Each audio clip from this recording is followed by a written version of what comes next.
Hello everyone, welcome to channel learn with ease. आज का topic है कैश फ्लो स्टेटमेंट और हम सॉल्व करेंगे question number 50 chapter 6 DK Goyal की बुक से class 12 accounts. Online sessions online classes के लिए आप मुझे स्क्रीन पर दिए गए नंबर पर व्हाट्सएप कर सकते हो अपना नाम और क्लास। अगर आप टीएस ग्रेवाल के साथ साथ डीके गोयल बुक को फॉलो कर रहे हो तो चैनल की प्लेलिस्ट को क्लिक करो, आपको न्यू एडिशन के सॉल्यूशंस अपलोडेड मिलेंगे।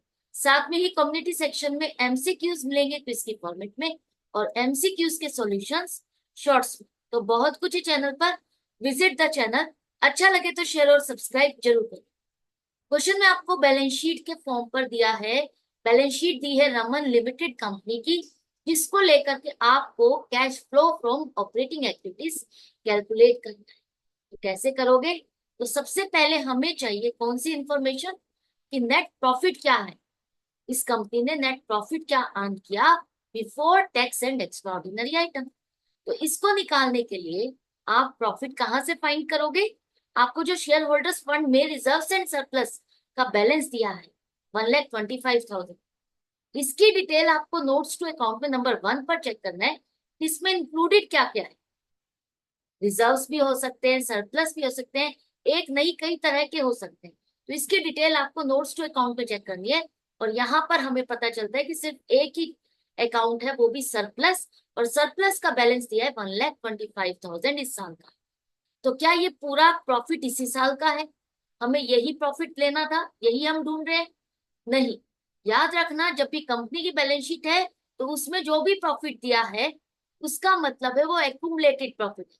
कंपनी जब से बनी है उसने आज तक जितना भी प्रॉफिट अर्न किया वो है 1,25,000, राइट। तो अगर आपको इस साल का प्रॉफिट निकालना है तो क्या करोगे? Current year minus previous year. क्योंकि देखो, लास्ट ईयर इसका बैलेंस क्या था?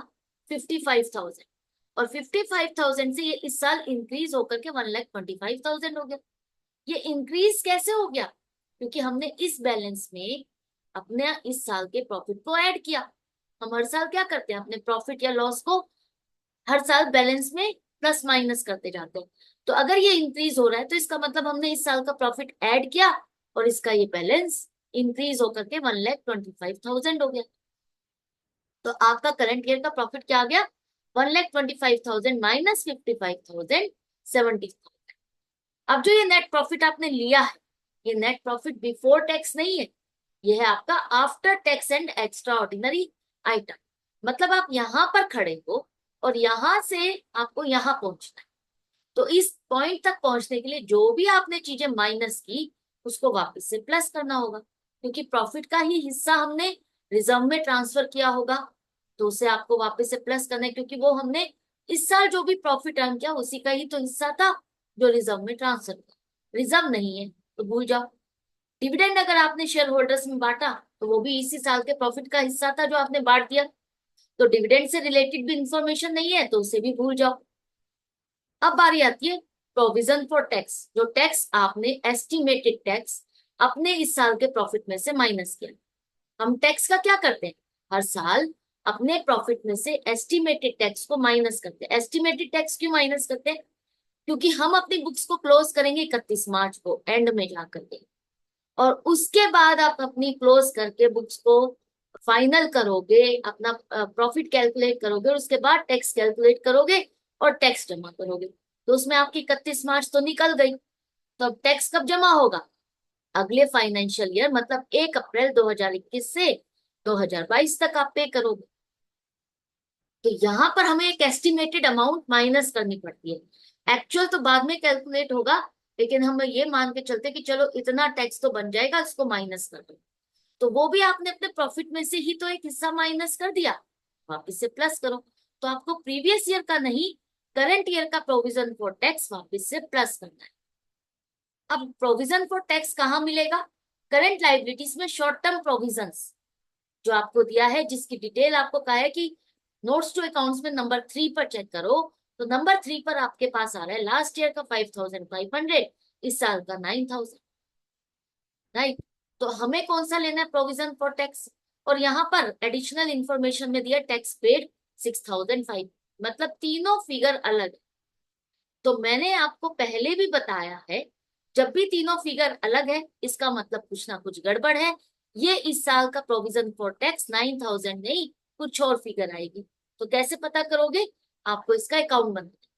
प्रोविजन फॉर टैक्स क्या है? लाइबिलिटी जिसके हम पेमेंट करेंगे। तो क्रेडिट साइड पे इसका ओपनिंग बैलेंस देखो 5,500 रुपए। अब ये लास्ट ईयर का आपने प्रोविजन बनाया था टैक्स का कि हमें इतना टैक्स भरना होगा, जिसकी पेमेंट आपने करंट ईयर में एक्चुअल में प्रॉफिट जितना बना उस पर टैक्स कैलकुलेट किया और आपने टैक्स जमा किया, जो कि आपने जमा किया 6,500। ये ओपनिंग था, क्लोजिंग हमारे पास 9,000 है। और इस ओपनिंग के बदले में आपने 5,500 की जगह 6,500 रुपए जमा किए। अगर हमने यही टैक्स जमा कर दिया होता तो कोई गड़बड़ नहीं होती, लेकिन जो लास्ट ईयर का जितना टैक्स बनाया था उससे ज्यादा जमा किया, उसकी वजह से सारी गड़बड़ हो गई। तो credit side sorry debit side का टोटल कितना आ रहा है? 15,500। और डेबिट साइड का टोटल था 5,500। तो क्रेडिट साइड का अगर डिफरेंस है तो वो क्या है? इस साल का जो आपने प्रोविजन फॉर टैक्स नया किया, इस साल भी तो आपने नए टैक्स लगाया ना, प्रोविजन क्या एस्टिमेटेड किया, तो वो आपका आएगा 10,000, 9,000 नहीं।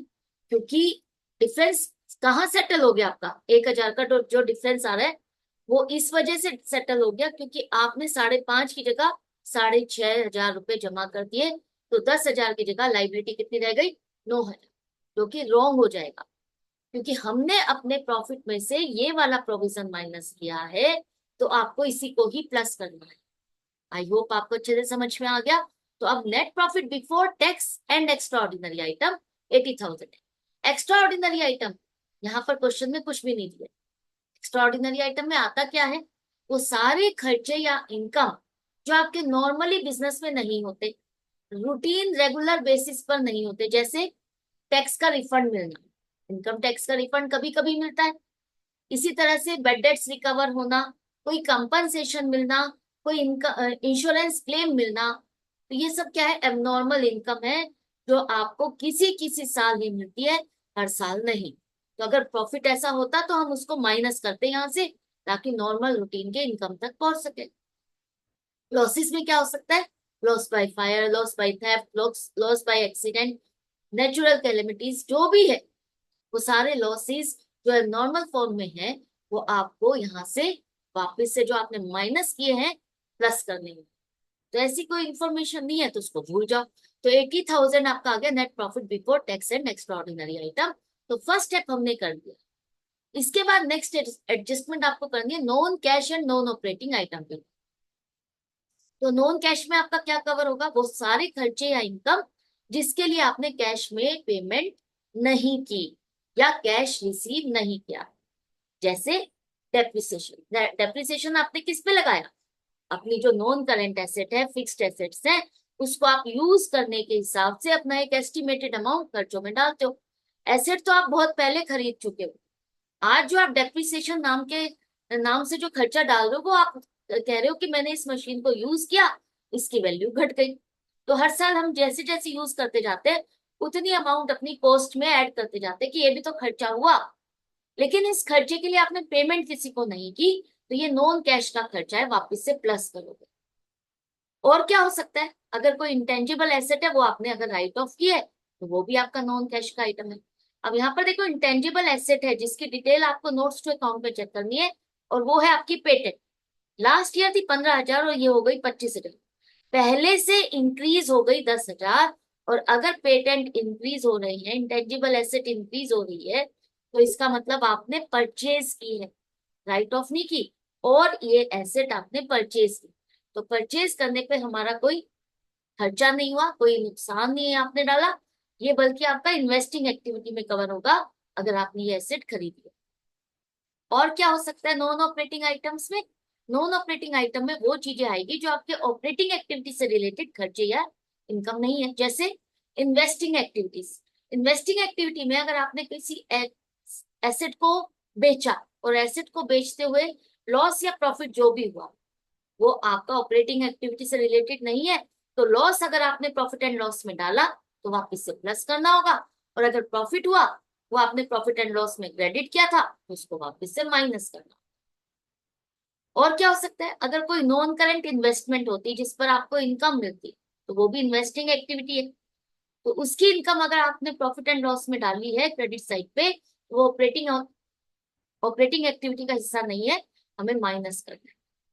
इसी तरह से फाइनेंस एक्टिविटीज में अगर आपने कोई लोन लिया है, जैसे कि यहाँ पर बैंक ओवरड्राफ्ट आपने लिया, लेकिन ये किसने रेट ऑफ इंटरेस्ट पर दिया, मेंशन नहीं है। अगर रेट ऑफ इंटरेस्ट मेंशन होता तो इसका मतलब आपने इंटरेस्ट दिया और खर्चा डाला, खर्चा आपने प्रॉफिट एंड लॉस में ही डाला होगा, तो वो खर्चा आपका फाइनेंस एक्टिविटी से रिलेटेड है, ऑपरेटिंग एक्टिविटी से रिलेटेड नहीं, तो वापस से आप उसे प्लस करते हैं। तो इसी तरह से आपको हर चीज को कवर करते हुए देखना है कि आपने प्रॉफिट एंड लॉस में कौन कौन से खर्चे डाले और कौन से हमारे ऑपरेटिंग एक्टिविटी से रिलेटेड नहीं है, वो वापस से प्लस माइनस करने होंगे। हमारे इस क्वेश्चन में बस इतनी ही इंफॉर्मेशन है, तो इसको प्लस कर दो, तो अब आपके पास आ गया operating profit before working capital changes. मतलब अब आपको करंट एसेट और करंट लायबिलिटीज के चेंजेस जो हुए इस साल उसको कवर करना है। तो सबसे पहले आप देखो करंट इन्वेस्टमेंट। करंट इन्वेस्टमेंट क्या क्या है? आपकी मार्केटेबल सिक्योरिटीज, जो आपकी कैश एंड कैश इक्विवेलेंट का ही हिस्सा है। एक तरह से वो उसको हम कैश ही मानते हैं कि हम इसको बेचेंगे और ये जल्दी से कैश में कन्वर्ट हो जाए। दूसरा आपका इन्वेंट्रीज मतलब स्टॉक, जो कि लास्ट ईयर से डिक्रीज हो गया, 11,000 से घट गया। अगर स्टॉक घट रहा है, डिक्रीज हो रहा है, इसका मतलब आपने इसको बेचा, बेचोगे तो क्या होगा? इनफ्लो होगा ना, पैसा मिलेगा। तो 11,000 रुपीज आपको पैसा मिला, फंड्स का इनफ्लो हुआ। ट्रेड रिसीवेबल्स जो कि आपके इंक्रीज हो गए, पहले से 1500 से इंक्रीज हो गए, मतलब आपने सामान उधार पे बेचा। सामान उधार में बेचना एक तरह से लोन देने के बराबर है, कि आपने उस बंदे को लोन दे दिया कि ठीक है भैया, तुम इतने रुपए का सामान ले लो, लोन हो गया, बाद में पेमेंट कर देना। पेमेंट आज नहीं रिसीव कर रहे तो इसका मतलब क्या है? एक तरह से लोन ही तो दिया, तो पेमेंट आप बाद में कर देना। तो अगर आप किसी को लोन देते हो तो वो क्या है? फंड्स का आउटफ्लो। फंड्स का आउटफ्लो लेस करो 1,500 रुपए। करंट लाइबिलिटीज में शॉर्ट टर्म बोरोइंग्स आपका फाइनेंस एक्टिविटीज में कवर होगा। ट्रेड पेबल्स आपके मतलब क्रेडिटर्स और बिल्स पेबल का टोटल, जहां पर आपने सामान उधार में खरीदा। अब ये लाइबिलिटी आपकी पिछले साल से कम हो गई, कम हो रही है, इसका मतलब आपने पेमेंट करी। पेमेंट करोगे तो क्या होगा? आउटफ्लो होगा 34,000 का। 41,500 माइनस 7,500, 34,000। तो टोटल आउटफ्लो हो गया 35,500। शॉर्ट टर्म प्रोविजन आप देख चुके हो, इसमें प्रोविजन फॉर टैक्स है और कुछ नहीं है। अब ये प्लस माइनस करने के बाद आपके पास आ गया cash generated from operating activities 80,500। अब इसके बाद क्या है? ये अभी आपका कैश फ्लो नहीं आया। अभी इसके बाद लास्ट स्टेप जो आपको करना है वो देखना है कि आपने इस साल टैक्स कितना पे किया। जो टैक्स पे करते हो वो आपका ऑपरेटिंग एक्टिविटी में आएगा और आउटफ्लो है। पेमेंट कर रहे हो तो क्या होगा? आउटफ्लो होगा 6,500 का। माइनस करने के बाद जो अब आपके पास आया पॉजिटिव है आंसर, तो इसका मतलब cash flow from operating activities है, मतलब इस एक्टिविटी से आपका कैश का बैलेंस इंक्रीज हुआ। तो ये इजी सा क्वेश्चन था, अच्छा क्वेश्चन था, कंफर्टेबल था, कोई डिफिकल्ट नहीं था बहुत ज्यादा। तो आई होप आपको अच्छे से समझ में आ गए। अगर फिर भी डाउट या कंफ्यूजन है तो आप कमेंट सेक्शन में लिख करके पूछ सकते हो। आई होप आपके लिए चैप्टर इजी हो गया है, मजा भी आ रहा है। इसी तरह से सीखते रहो।